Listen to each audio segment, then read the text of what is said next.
Musique épique et entraînante en fond. Voix ouf. Dans une marée rouge et verte, l'espoir d'une nation entière se dessine. Des visages peints, des drapeaux qui dansent, au rythme des chants passionnés, la ferveur marocaine envahit les tribunes. Au cœur d'un stade vibrant, l'arène est prête pour un combat de titans. L'heure de la finale de la Coupe arabe a sonné.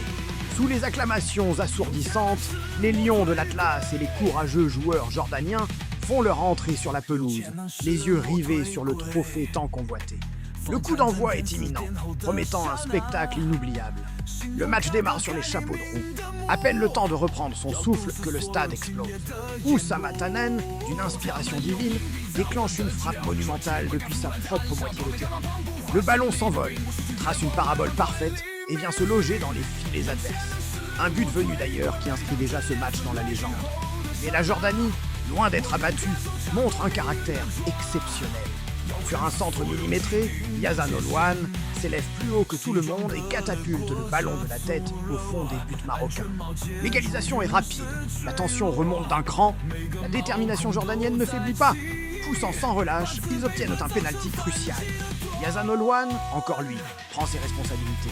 Avec un sang-froid impressionnant, il transforme la sentence et donne l'avantage à son équipe. Le silence s'abat sur une partie du stade, tandis que l'autre exulte. Le Maroc est dos au mur, le temps file et le rêve semble s'éloigner.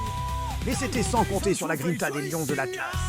Dans les ultimes instants du temps réglementaire, au bout du suspense, Abderrazak Hamdallah surgit et propulse. Le ballon dans les filets, arrachant une égalisation miraculeuse qui envoie les deux équipes en prolongation. L'atmosphère devient électrique. Chaque passe, chaque tacle est vécu avec une intensité extrême.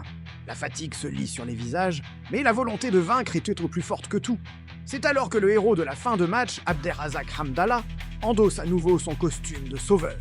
D'un geste plein de détermination, il inscrit le but en or, le but de la délivrance. Le stade chavire, les joueurs marocains s'effondrent de joie, unis dans une étreinte collective. La liesse est totale, des scènes de communion incroyables entre les joueurs et leurs supporters. Le moment tant attendu arrive. Le Maroc soulève fièrement la coupe arabe, gravant son nom dans l'histoire. La musique devient plus douce et émouvante. Au son des célébrations, les images défilent. Le chef-d'œuvre de Tannen, la rage de vaincre de Hamdallah, les larmes de joie et les sourires victorieux. Les joueurs, drapés dans leur étendard national, partagent sur ce triomphe avec un peuple qui n'a jamais cessé de croire en eux. Dans un dernier regard, le trophée brille de mille feux, le drapeau marocain flottant fièrement derrière lui, symbole d'une victoire éternelle, acquise avec le cœur et la passion.